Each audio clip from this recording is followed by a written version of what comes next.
Okay, so that's Anaheim. Moving on now to the Arizona Coyotes. This is another team that I don't think will name a captain this season. But Case, if you had to pick one guy who you think would make a good captain on this team, who would it be?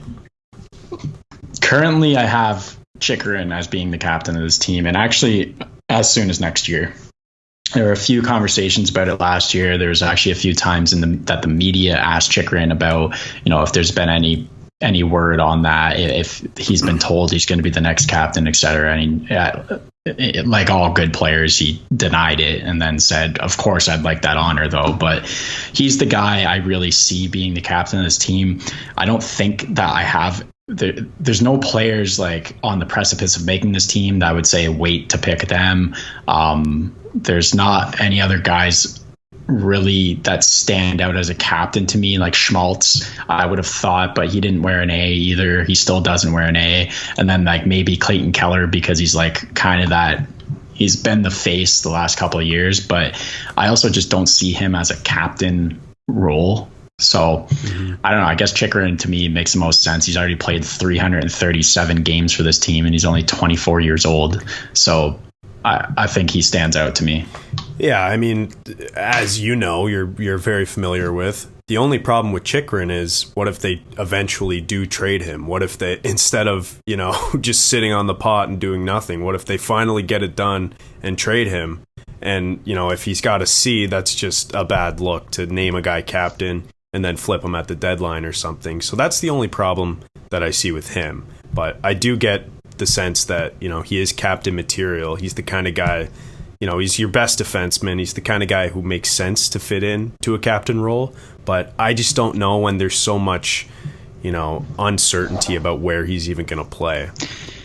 Yeah, he's in that category now for me that I'm just sick of talking about it, and it's gone to the point where I don't even think he's going to move anywhere. I think he just locks up long term and lives in Arizona the rest of his life. But it makes a lot of sense to have a guy that's going to play 28 minutes next year be your captain, because he's always going to be on the ice. So yeah, that does make sense. The thing with that's like Chychrun's another guy who just kind of priced himself out of the market. Like, he set the number too high. Arizona did, that is, and they haven't been able to get the return that they want. So maybe he will just never move, but then again, maybe he will, and that's why I think, because of the uncertainty, maybe it doesn't make sense to name him captain. One guy who I did think of that you didn't mention was Lawson Krause.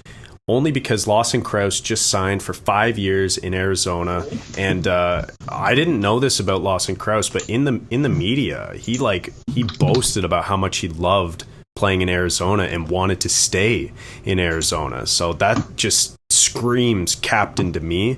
The only thing is, I think there needs to be a connect between sort of the on ice play and the off ice leadership. Like, you can't be just a fourth liner and the captain of the team. Not saying Krause is just a fourth liner, but I think there are some better players on the team who, I don't know, might be more traditional captains. But on a team like Arizona, who's kind of waiting to draft a guy like Bedard or Michkov or whatever next year, like, it might make some sense to have Krause as sort of your stopgap for the next 3 to 4 years while he's on his contract. So I thought that made sense. And then, of course, if you're going for best player, it's probably Keller or Schmaltz or Chychrun on D. But and by the way, underratedly, like Nick Schmaltz, I think is an underrated player. I was comparing him and Keller's production over the last 3 years, just like before this, because I typed in like, oh, Keller's their best player, and then I'm like, hold on, like, I think Schmaltz is pretty good too. They have identical point per game production last season and over their last 3 years. Not point per game, sorry, but points per game, not quite at a point per game, but you know what I mean. So they're actually identical in terms of their production, which I thought was kind of crazy. In their current situations, I would rather take on Schmaltz onto my team if we were trading for one of them, because I think that the market's going to have him cheaper.